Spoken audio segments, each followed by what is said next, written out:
Tudo começou no dia em que meu pai me olhou nos olhos e disse, com frieza, que não ajudava a filha pobre e fracassada.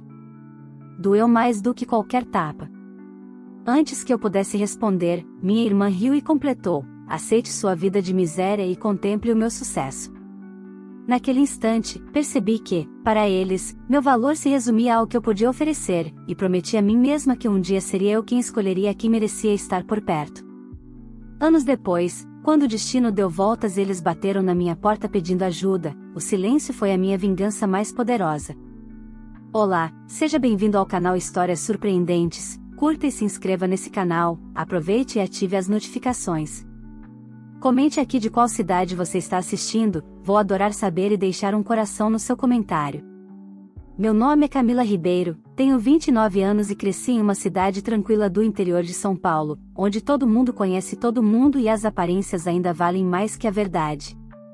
Meu pai, Dr. Álvaro Ribeiro, era o cirurgião mais respeitado do hospital local. Minha mãe, Lúcia, dava aulas de literatura na universidade. E minha irmã mais velha, Bianca, era o espelho da perfeição, loira, delicada, ambiciosa, a filha que meus pais sempre sonharam ter. Eu, por outro lado, sempre fui a diferente, morena, reservada, e com ideias que pareciam destoar de tudo que eles valorizavam. Desde pequena aprendi que, dentro daquela casa, ser independente era um defeito. Quando Bianca completou 18 anos, ganhou um carro zero e uma viagem à Europa para expandir horizontes. Quando chegou minha vez, ouvi apenas: os tempos mudaram, filha, agora precisamos ser responsáveis. Tradução: se quiser algo, trabalhe por conta própria. E eu trabalhei. Enquanto minha irmã vivia cercada de elogios e regalias, eu passava os fins de semana atendendo numa lanchonete para juntar dinheiro e pagar o cursinho. Mesmo assim, meus pais se gabavam dela nas festas da cidade e mal mencionavam meu nome. Eu fingia que não me importava, mas no fundo doía. Quando entrei na universidade pública e consegui estágio numa pequena empresa de tecnologia, achei que, finalmente, eles ficariam orgulhosos. Mas meu pai resmungou: computador não é futuro, Camila. Você devia fazer medicina como a sua irmã planejava, ou direito. Algo de prestígio. Aprendi, então, que orgulho era privilégio de quem se encaixava nas expectativas. Os anos passaram, e eu me tornei desenvolvedora. Foi ali, entre códigos e desafios, que conheci Lucas, um engenheiro de software tão determinado quanto eu. Ambos viemos de famílias simples emocionalmente, pais presentes no papel, ausentes na alma. Nos apaixonamos não pela aparência, mas pela força que reconhecemos um no outro. Planejávamos um casamento simples, com o pouco que tínhamos guardado. Até o dia em que Bianca anunciou o noivado com o filho de um grande empresário da cidade. Os fogos de artifício iluminaram o céu naquela noite, pagos pelos meus pais, que também anunciaram: vamos dar a ela o casamento dos sonhos. 2 semanas depois, quando contei que Lucas e eu também iríamos nos casar, meu pai cruzou os braços e disse friamente: esperamos que vocês não venham pedir dinheiro. Aquela frase cortou mais do que qualquer faca. Eu não pedi, mas o silêncio deles confirmou o que sempre soube: meu amor nunca seria suficiente, e meu esforço nunca bastaria. No dia seguinte, sentei com Lucas e decidi que transformaria aquela dor em combustível. Se eles achavam que eu não merecia apoio, eu provaria que merecia respeito. Foi assim que nasceu o primeiro esboço do que viria a ser minha empresa, um projeto simples, uma ideia que mudaria tudo. O que eu não imaginava era que, anos depois, as mesmas pessoas que me negaram ajuda bateriam na minha porta implorando por dinheiro. E, naquele momento, eu teria em minhas mãos algo muito maior do que vingança: o poder da escolha. O jantar de domingo parecia o cenário perfeito para uma bomba emocional. Eu e Lucas havíamos decidido contar aos meus pais sobre nosso noivado de forma tranquila, esperando, no mínimo, educação. A mesa estava impecável, minha mãe sempre fazia questão disso, e Bianca, como sempre, falava sobre as flores do casamento dela, as alianças importadas e a lua de mel na Grécia. Eu ouvia calada, tentando esperar minha vez de falar. Quando finalmente respirei fundo e anunciei: pai, mãe, eu e o Lucas vamos nos casar. O silêncio que se seguiu foi tão pesado que até os talheres pararam no ar. Meu pai largou o copo e me olhou com aquele olhar clínico e frio, o mesmo que devia usar em cirurgias. Espero que vocês não estejam aqui para pedir dinheiro, disse ele, sem rodeios.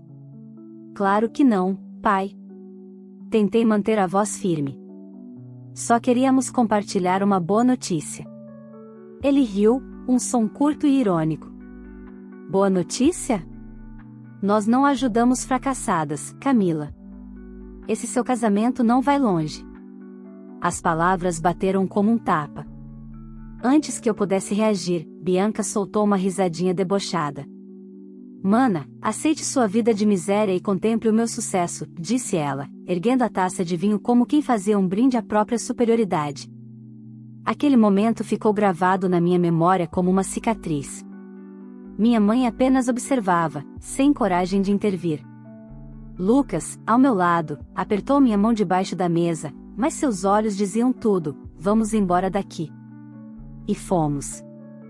Saímos em silêncio, levando comigo o gosto amargo da rejeição e a certeza de que, a partir dali, eu jamais imploraria por reconhecimento. Naquela noite, deitada ao lado de Lucas, eu chorei sem vergonha.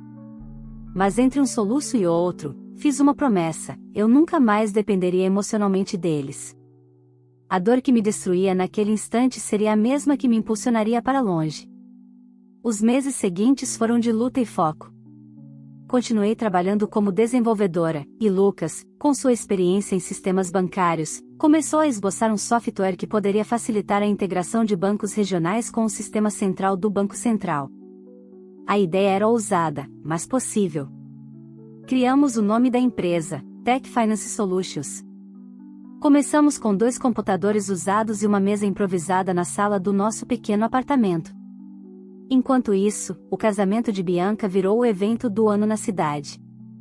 Meus pais gastaram uma fortuna, e eu nem sequer fui convidada oficialmente. Descobri pelas redes sociais fotos luxuosas, convidados importantes, discursos cheios de hipocrisia.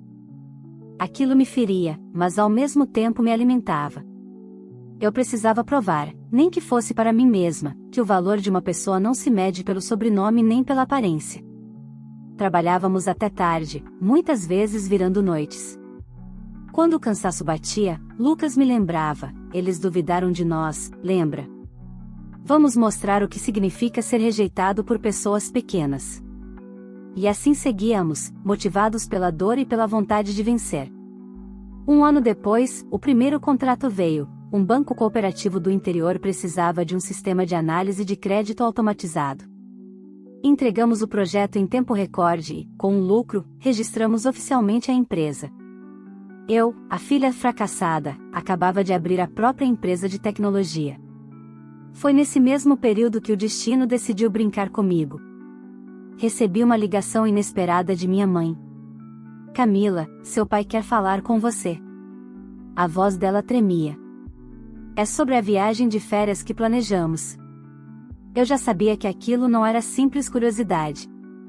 Quando ele pegou o telefone, sua voz era ríspida como sempre. Você vai pagar a nossa viagem sim, pelo menos para isso você precisa prestar, sua ingrata. Fiquei muda. Depois de tudo o que me disseram, ainda tinham a audácia de me tratar como um caixa eletrônico emocional. Desliguei o telefone com as mãos trêmulas, mas um sorriso surgiu no canto da minha boca. A raiva antiga se transformava em combustível. Eles ainda não sabiam, mas o poder havia mudado de lado. E pela primeira vez na vida, eu estava disposta a mostrar isso. As semanas seguintes ao telefonema do meu pai foram um turbilhão de emoções. Eu ainda lembrava do tom de desprezo na voz dele, aquele mesmo homem que me chamou de fracassada, agora exigia dinheiro como se fosse um direito. Aquilo me deu uma clareza nova sobre quem realmente era minha família. E foi nesse estado de fúria controlada que o meu foco se multiplicou. A Tech Finance Solutions crescia. O projeto com o banco cooperativo havia nos aberto portas, e logo outros bancos regionais começaram a nos procurar. Eu e Lucas contratamos nossos primeiros funcionários, 2 programadores e uma analista financeira, e montamos um pequeno escritório alugado, com paredes brancas e cheiro de café queimado. Nada luxuoso, mas era o nosso império nascendo. Os dias se misturavam às noites, e as madrugadas eram regadas a café, códigos e sonhos. Cada novo cliente era uma vitória pessoal contra os que haviam duvidado de mim. Enquanto isso, as notícias sobre minha família circulavam discretamente pela cidade. O hospital onde meu pai trabalhava passou por uma auditoria, e uma denúncia de erro médico fez com que ele fosse afastado temporariamente. Nenhum jornal publicou, mas em cidade pequena nada fica em segredo. Minha mãe, antes tão orgulhosa da posição de esposa do doutor, passou a dar mais aulas para sustentar o padrão da casa. E Bianca, bem, o marido dela, aquele empresário de sorriso ensaiado, se envolveu em um escândalo de corrupção em uma empresa de exportação.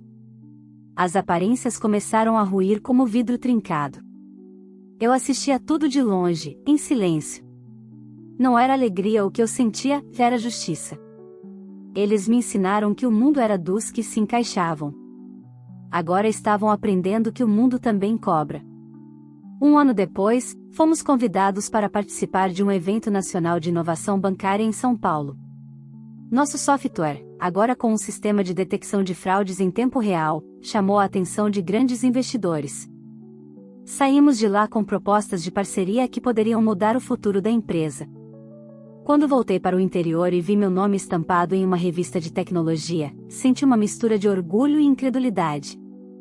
Você percebe o que fez?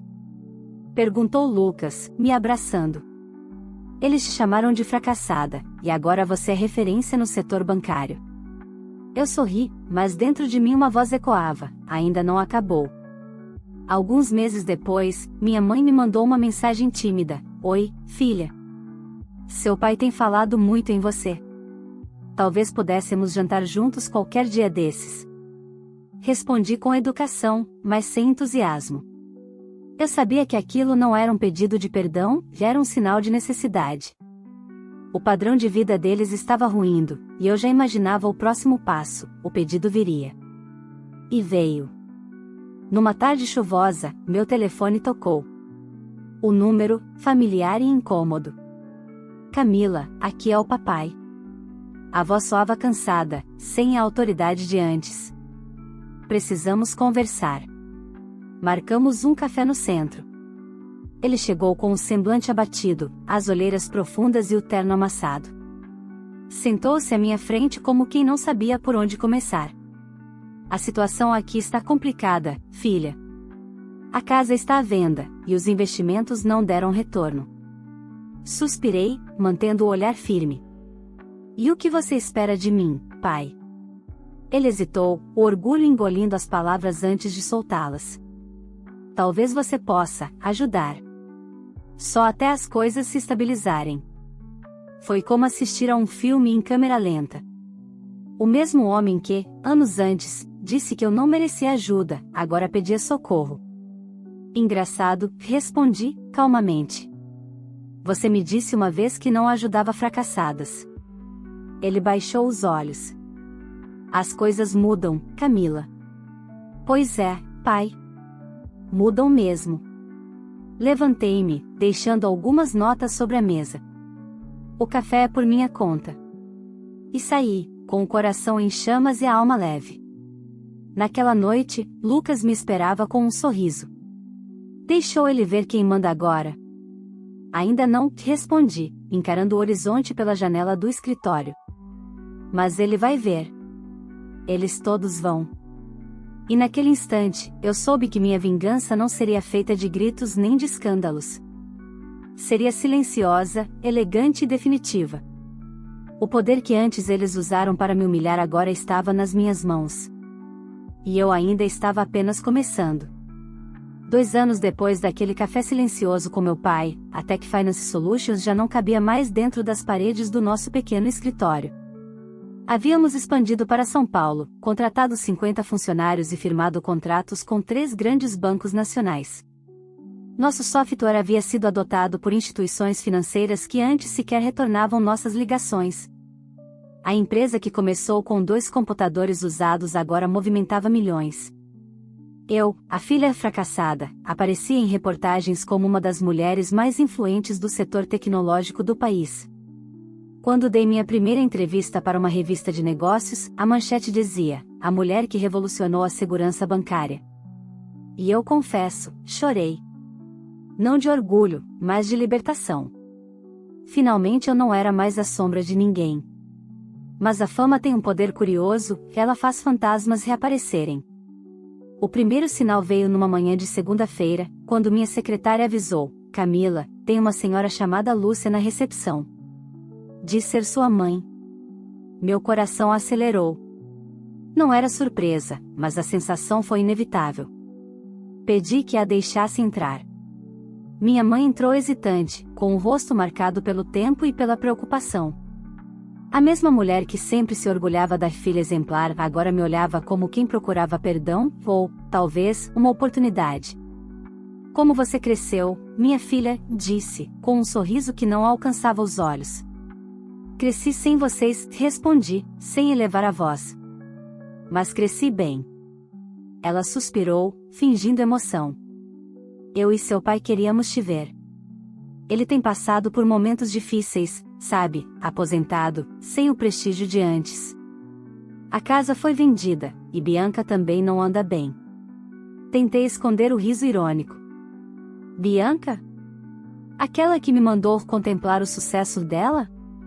Minha mãe abaixou a cabeça. O marido dela perdeu tudo.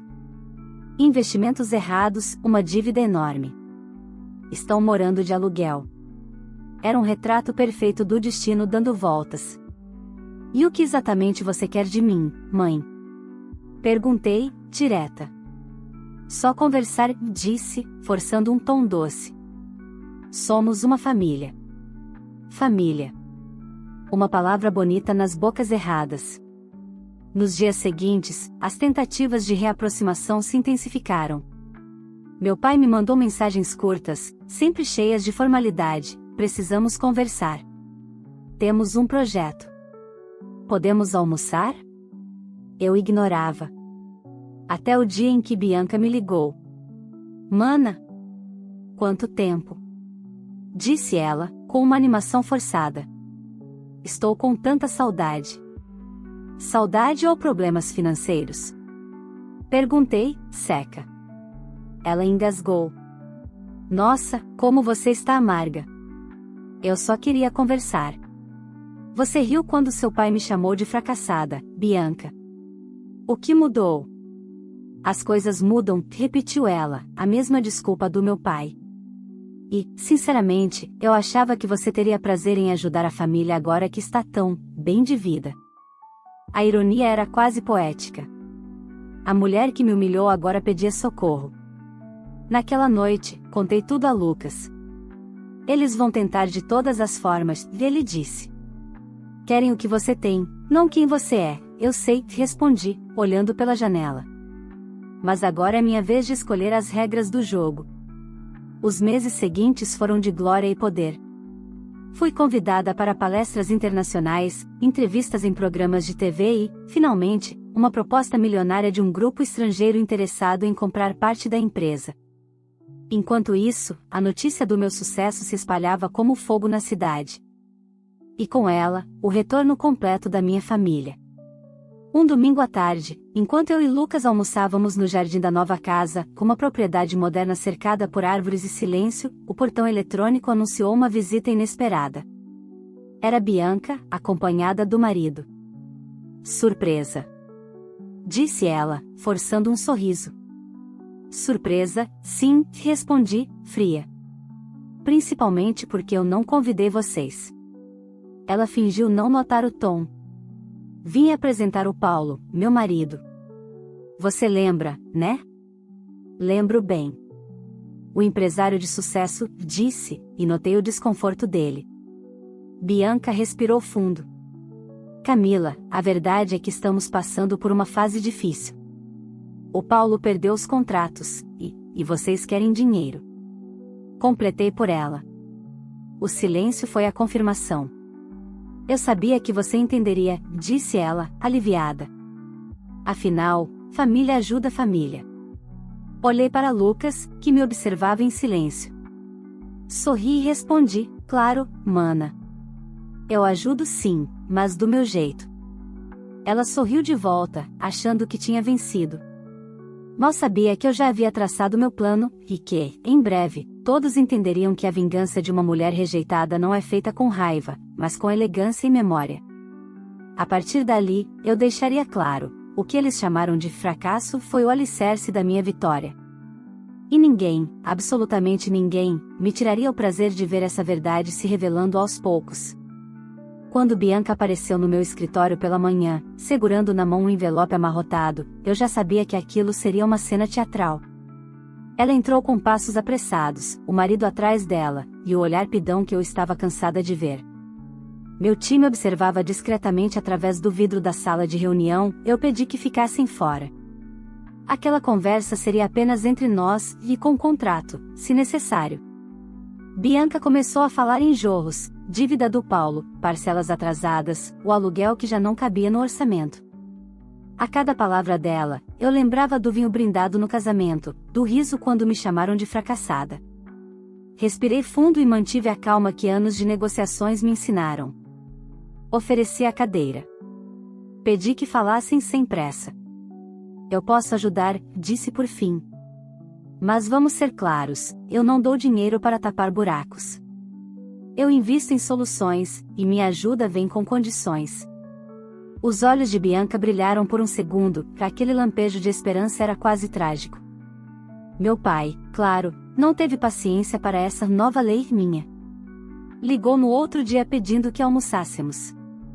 Trouxe discursos sobre orgulho ferido e responsabilidade familiar. Minha mãe tentou apelar ao sentimental com cartas e mensagens, relembrando noites em claro quando eu era criança. Mas a estratégia que eu escolher era outra, transparência legal e termos que protegessem meu esforço. Convidei-os ao escritório onde formalizamos uma proposta. Redigi tudo com a equipe jurídica, um aporte financeiro limitado, destinado estritamente a um projeto específico, reestruturação fiscal da família e capital de giro para o negócio de Bianca, condicionado a contrapartidas concretas. Exigia, entre outras cláusulas, transparência total sobre dívidas, auditoria independente nomeada por mim, prestação de contas trimestral, e, crucialmente, a renúncia explícita de qualquer influência sobre a Tech Finance Solutions, nada de abrir portas usando meu nome. Também deixei claro que o aporte se daria como empréstimo com juros comerciais ou, se preferissem, participação minoritária na empresa que eu ajudaria a relançar, mas sem interferência gerencial. A reação foi um espetáculo. Meu pai, acostumado a mandar, empalideceu, minha mãe tentou o apelo emocional, Bianca passou de lágrimas à raiva em questão de minutos. Ela esperava um cheque sem condições, um aceno que restaurasse o status quo. Em vez disso, ofereci responsabilidade, contratos e transparência, coisas que, ironicamente, eles sempre exigiram de mim quando eu ainda era filha fracassada. Você quer nos humilhar com cláusulas, disse meu pai, a voz embargada. Acha que pode nos controlar com papéis? Não é controle, respondi. É segurança. Segurança para mim e para qualquer um que receba meu dinheiro. Não vou financiar a mesma negligência que vocês praticaram comigo. Assinaram, por fim, sob pressão e necessidade. O aporte foi liberado com a condição de auditoria. Nos meses seguintes, acompanhei as reuniões, vi documentos, li relatórios que mostravam o descalabro financeiro que haviam escondido por orgulho. Descobri contratos mal negociados, investimentos especulativos e decisões impulsivas que explicavam parte do declínio. Não era prazeroso expor isso, era simplesmente real. Enquanto isso, em silêncio, usei minha influência para criar alternativas que protegessem meu interesse e pudessem devolver dignidade a quem merecia. Lancei um programa público de bolsas para jovens em tecnologia, uma iniciativa na qual a imprensa local e as redes sociais imediatamente se interessaram. Comunicar o projeto foi fácil, o impacto, imenso. A cidade passou a ver não apenas a filha que ficou, mas a filha que construiu. Bianca, por sua vez, teve de aceitar participar de workshops de gestão que eu financiei e impus como condição. Ela resistiu com a mesma altivez de antes, mas aos poucos as máscaras caíam. Havia, por trás do ego ferido, uma mulher insegura aprendendo a gerenciar suas finanças pela primeira vez.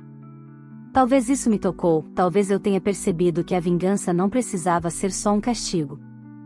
Na prática, o que fiz fora do alcance deles foi fechar portas estratégicas quando necessário, aprovei contratos de fornecedores que exigiam garantias pessoais e não abri a Tech Finance para empréstimos encobertos, negociei com parceiros institucionais a exigência de compliance rígido para qualquer repasse de capital à família.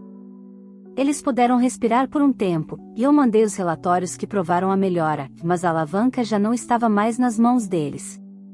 À noite, quando voltávamos para casa, Lucas segurava minha mão com um misto de orgulho e preocupação.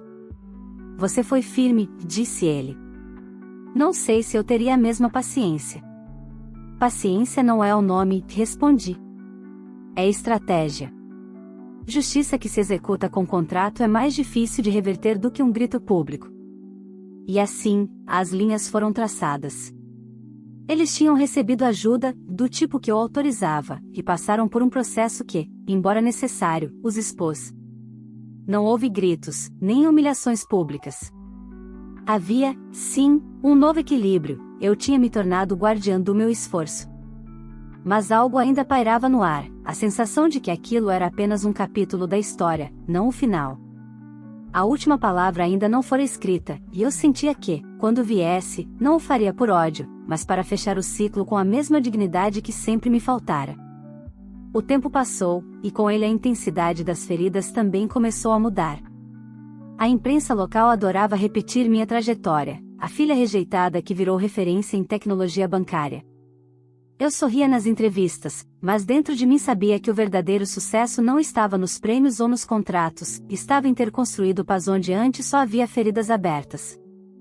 6 meses após o contrato com a minha família, a auditoria que eu havia imposto revelou algo inevitável: fraude nos relatórios.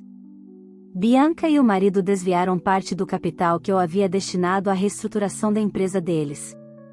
O documento veio acompanhado de provas, notas falsas e transferências suspeitas. Quando li, senti um misto de raiva e cansaço. Não era surpresa, mas doía constatar que nem a humilhação havia ensinado limites. Chamei Bianca para uma reunião. Ela chegou abatida, visivelmente nervosa. Eu deixei os papéis sobre a mesa, frios e incontestáveis. Você falsificou documentos, disse. Usou dinheiro para pagar dívidas pessoais. Eu só precisava resolver umas pendências, Camila. Juro que ia devolver. Olhei para ela com calma. O mesmo discurso de quem acha que o mundo vai sempre passar a mão na cabeça. Respirei fundo. O contrato foi violado. Eu posso processar vocês. Ela empalideceu. Você vai destruir a nossa família? Eu não. Respondi, com firmeza. Vocês fizeram isso sozinhos. Poucos dias depois, o escândalo veio à tona. Eu não precisei divulgar nada, a auditoria era pública. Meus pais tentaram me culpar, dizendo que eu devia ter protegido a irmã.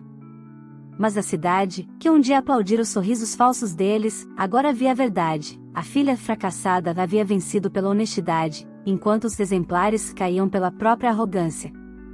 O caso levou meses até ser resolvido. Bianca vendeu o carro, o marido perdeu o pouco que restava de reputação e meu pai se isolou. Minha mãe tentou manter contato, mas nossas conversas se tornaram formais, quase educadas demais para serem maternas. Eu não sentia prazer com aquilo, sentia alívio. A vingança, percebi, não era o contrário do perdão, era um passo antes dele. Naquele mesmo período, a Tech Finance Solutions recebeu uma proposta de fusão de um grupo internacional. Era o auge da nossa jornada.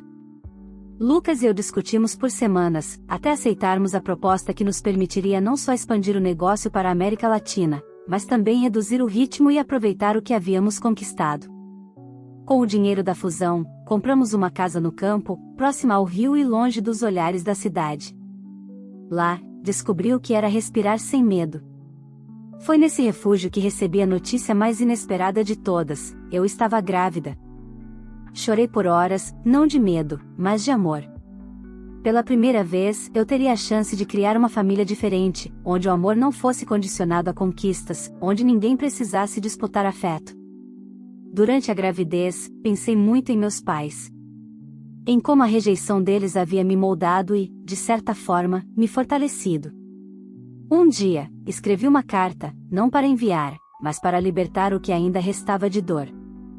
Pai, mãe, eu finalmente entendi que vocês só souberam amar do jeito que aprenderam, medindo sucesso em status e afeto em aparências. Eu não carrego mais raiva, mas também não carrego mais necessidade. Eu perdoo vocês, mas sigo o meu caminho. Quando minha filha, Helena, nasceu, eu prometi que ela jamais ouviria as palavras que um dia me feriram: você não merece ajuda. O amor dela era o meu novo começo. Com o passar dos anos, a distância entre eu e minha família virou silêncio. Bianca se mudou para outra cidade, meus pais envelheceram rápido, talvez pelo peso das próprias escolhas. Às vezes, chegava um cartão genérico de Natal, assinado com pressa. Eu respondia com educação, mas sem apego. As feridas já não sangravam, só deixavam marcas. Num fim de tarde, sentei-me na varanda com Helena no colo. O vento soprava leve, e ela me olhou com aquele sorriso inocente que desmonta qualquer armadura. Mamãe, você é feliz? Perguntou, com a simplicidade que só as crianças têm. Olhei para o horizonte, para o campo verde, o céu alaranjado e a casa que construí com as próprias mãos. Sorri. Sou, filha. Sou porque aprendi que felicidade não é ter uma família perfeita, é ter paz dentro de casa. A história poderia terminar ali, mas o destino quis me dar um último encontro.